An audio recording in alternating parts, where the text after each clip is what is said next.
CP అని ఒక కార్యక్రమాన్ని నిర్వహించడం జరిగింది. గౌరవ మా రాష్ట్ర పార్టీ అధ్యక్షులు మాజీ ముఖ్యమంత్రి వర్యులు జగన్మోహన్ రెడ్డి గారు ఇచ్చిన పిలుపు మేరకు ఈ కాకినాడ జిల్లాలోని నాయకులందరం కూడా ఈరోజు ఇక్కడ రావడం జరిగింది. ఒక ర్యాలీగా వచ్చి ఇప్పుడే జాయింట్ కలెక్టర్ గారికి ఒక వినతి పత్రాన్ని కూడా ఇచ్చాం.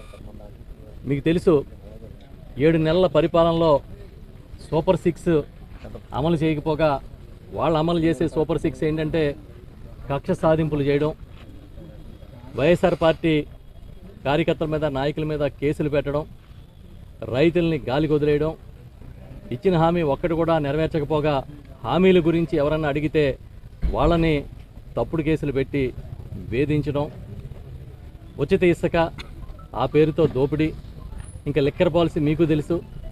ఈ విధంగా అసలు సూపర్ 6 వదిలేసి ఈ కొత్త సూపర్ 6 తీసుకొచ్చి వాళ్లే సొంతంగా ఒక రాజ్యాంగాన్ని రాసుకుని రెడ్ బుక్ అని ఆ రెడ్ బుక్ పట్టుకుని తిరుగుతూ ఎప్పుడో మేము చదువుతూ ఉండేవాళ్ళం మన అందరం పూర్వం. అలాంటి సంఘటనలన్నీ రాష్ట్రంలో పరిచయం చేస్తూ ఉన్నారు.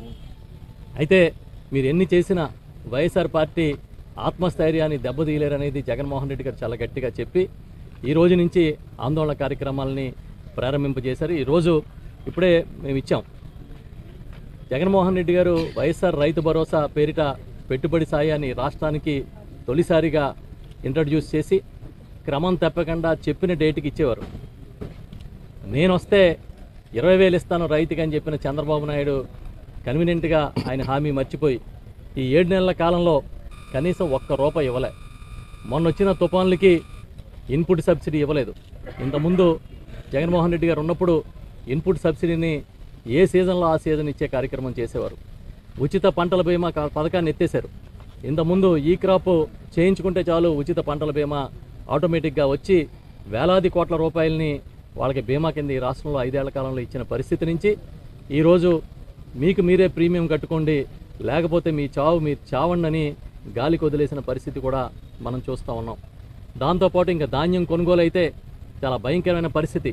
గతంలో వేలు పట్టి నడిపిస్తాను రైతుని చెప్పి రైతు భరోసా కేంద్రం దగ్గర ధాన్యాన్ని కొనుగోలు చేసే ప్రక్రియ మొదలుపెట్టి ఏ మిల్లుకి అమ్మితే మీకు పూర్తిగా ఈ పరిహారం ఏదైతే దాని విలువ తగ్గకుండా వస్తుందనేది నిర్ణయించి ఆ మిల్లుకే మద్దతు ధర వచ్చే విధంగా తోలించిన పరిస్థితి నుంచి ఇవాళ గోని సంచులు లేవు, కొనే నాదుడు లేడు, మొత్తం రైతుల్ని దళారీలకు వదిలేసిన చంద్రబాబు నాయుడు గారు ఆయన ఇంకా మళ్ళీ 2047 అని కళ్ళకంటా ఉన్నాడు విజన్ అని చెప్పి. విజన్ తర్వాత ముందు ఇక్కడ వినే మాటల్ని మీరు లిజన్ చేయండి, వినండి. ఫస్ట్ ఇక్కడ రైతులు ఏం చెప్తున్నారు వినండి అని చెప్పి మేము చెప్తా ఉన్నాం. వాళ్ళు ఈ డిమాండ్లన్నీ చెబుతూ జాయింట్ కలెక్టర్ గారికి ఇప్పుడే విజ్ఞాపన పత్రాన్ని అందజేశాం. చాలా గట్టిగా చెప్పాం, ఎట్టి పరిస్థితుల్లో రైతులకు అన్యాయం జరిగితే ఎట్టి పరిస్థితుల్లో ఒప్పుకునేదే లేదు. ఎలాంటి కార్యక్రమానికైనా సరే మేము ఆందోళన కార్యక్రమాలకు సిద్ధంగా ఉంటామని చెప్పి ఈరోజు చెప్పడం జరిగింది. రైతు బాంధవుడిగా ఇవాళ పేరు అంటే రాజశేఖర రెడ్డి గారు గుర్తొస్తారు. నాన్న 1 అడుగు ముందుకేస్తే 4 అడుగులు ముందుకేస్తానని చెప్పే జగన్మోహన్ రెడ్డి గారు ఆచరణలో 40 అడుగులు ముందుకేసి చూపించారు. ఇవాళ రైతు భరోసా కేంద్రాలని మొత్తం మూలన పడేశారు. ఆ కియోస్కులు పనిచేయని పరిస్థితి క్రియేట్ చేశారు. అక్కడ ఏర్పాటు చేసిన సచివాలయంలో ఉద్యోగులకి పని చెప్పలేని పరిస్థితి. రైతుని నమ్మినందుకు చంద్రబాబు నాయుడు గారు నట్టేట ముంచేశాడు అనేది వాస్తవం. అందుకే మేమందరం కూడా పెద్ద ఎత్తున మా నాయకులు కానీ మా కార్యకర్తలు కానీ వివిధ హోదాల్లో ఉన్న ప్రజాప్రతినిధులు అందరూ కూడా ఇక్కడికి వచ్చి ఆ విజ్ఞాపన పత్రాలని అందజేశాం. ఒకవేళ రైతుకి మీరు కానీ అన్యాయం చేస్తే తప్పకుండా ప్రతిరోజు కూడా ఆందోళన బాటలో ఉంటామని చెప్పి చెప్తున్నాం.